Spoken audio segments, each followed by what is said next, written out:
శుభమస్తు. నమస్తే అస్తు భగవన్ విశ్వేశ్వరాజ మహాదేవాయ త్ర్యంబకాయ త్రిపురాంతకాయ త్రికాలాగ్నికాలాయ కాలాగ్నిరుద్రాయ నీలకంఠాయ మృత్యుంజయాయ సర్వేశ్వరాయ సదాశివాయ శ్రీమన్మహాదేవాయ నమః. ఎంత భక్తి శ్రద్ధతో సోమవారం నాడు శివారాధన చేశామో అంతే భక్తి శ్రద్ధ నియమ నిష్ఠలతో మంగళవారం నాడు ఆంజనేయ స్వామివారిని స్తోత్రం చేయాలి అంటుంది మీ శుభదినం. బుద్ధిర్బలం యశోధైర్యం నిర్భయత్వమరోగత అజాడ్యం వాక్పటుత్వం చ హనుమస్మరణాత్ లభేత్.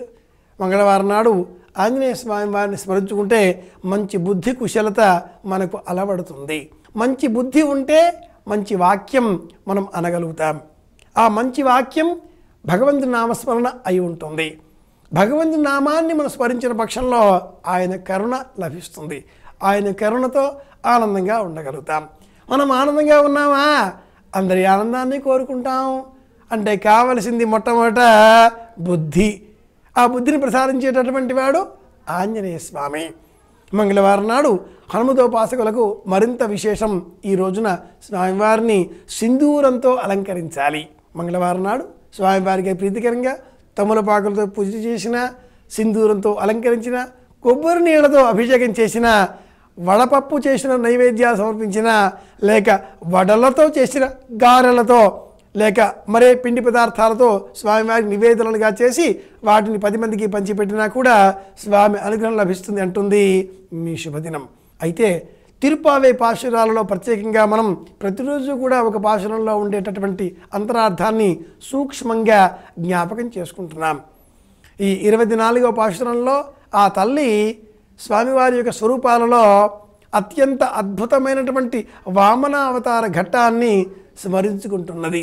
వామనావతారంలో ఉండే స్వామి చిన్నవాడా కాడు, త్రివిక్రమ స్ఫురణ కలవాడు, 3 అడుగుల నేలతో ముల్లోకాలను వ్యాపించేటటువంటి తత్వం కలవాడు, అంతటా తానైన వాడు.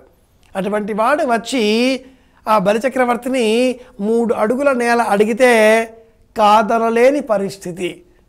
ఎల్లాలు వింధ్యావళి నీరు పోస్తూ ఉండగా త్రిపాద ధరణీందాస్యామి అని చెప్పి బలిచక్రవర్తి ఆ వామనుడి పాదాలను చక్కగా కడిగి 3 అడుగుల నేల సంకల్పపూర్వకంగా దానంగా ఇచ్చాడు. ఎంత అద్భుతమైనటువంటి అదృష్టం కలవాడో, పరమ భాగవతోత్తముడో కదా.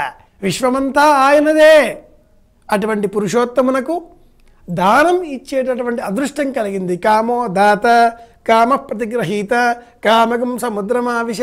కనుకనే పరమాత్ముడు భక్త సులభుడు ఆ బలిచక్రవర్తి వాకిట్లో కాపలాదారుగా నిలుచున్నాడు. ఇంతింతై వటుడింతై మరుగుతానంతై నభోవీతి పైనంతై తోయిన మండలాభ్రమణ కల్లంతై సుధారాశి పైనంతై మహర్వాటి పైనంతై అట్లాగా పెరిగిపోయాడు. తన విశ్వరూపాన్ని చూపించాడు. బలిచక్రవర్తి ఎంత వినయంతో మాట్లాడాడు అంటే, కారే రాజులు రాజ్యములు గలగవే గర్వోన్నతిం పొందరే వారేరి సిరిమూట కట్టుకుని పోవంజాలిడే పేరైనన్ గలదే అంటూ శుక్రాచార్యుడు ఊరడించి సంభాళించి దానం పూర్తి చేశాడు. ఫలితంగా సూర్యనారాయణమూర్తి వలె అలాగా పెరిగిపోయినటువంటి ఈ శ్రీమన్నారాయణమూర్తి సూర్యనారాయణమూర్తి స్థిరంగా ఉంటాడు. ఆయనకు కదలడానికి వీలైనటువంటి బాధ్యతలు ఉన్నాయి. ఆయన నియతిని తప్పకూడదు. ఆయన అలాగే ఉండాలి. కనుక రవిబింబం ఉపబింబ పాత్రమగు ఛత్రంపై శిరోరత్నమై శ్రీమన్నారాయణుడి అలా పెరిగిపోతూ ఉంటే ముందు వినయంగా ఆ సూర్యనారాయణమూర్తి వామనునకు గొడుగు వలె కనిపించాడు. చిట్ట చివరికి ఆయన పాద మంజీరములో ఉండేటటువంటి ఒక చిరు గజ్జె వలె భాషించాడు అంటాడు పోతనామాత్యుల వారు. అటువంటి వామనావతార కమనీయ రమణీయ ఘట్టాన్ని ఆ ఆండాళ్ తల్లి ఈ పాశురంలో స్మరించింది. భగవంతుడి కథలు వినడం, భగవంతుడి సేవలు చేయడం, భగవద్భక్తులను గౌరవించడం, వారి అడుగు జాడలలో నడవడం, ఇవన్నీ చేస్తే మనకు భగవంతుడి దర్శనం తప్పక కలుగుతుంది. ఆంజనేయ స్వామి వారు రామనామాన్ని స్వీకరించారు. రామనామం తప్ప మరి ఒకటి తెలియదు అన్నటువంటి ముగ్ధ భక్తితో దాస్య భక్తిని ప్రతీకాత్మకంగా స్వీకరించినటువంటి ఆంజనేయుల వారు మనకు ఆదర్శప్రాయంగా నిలిచారు. పరమ భాగవతోత్తములుగా ఉండేటటువంటి వారిని సేవించడం, మనకు భగవద్ దర్శనానికి సులభమైన ఉపాయం అంటుంది తిరుప్పావై పాశురం.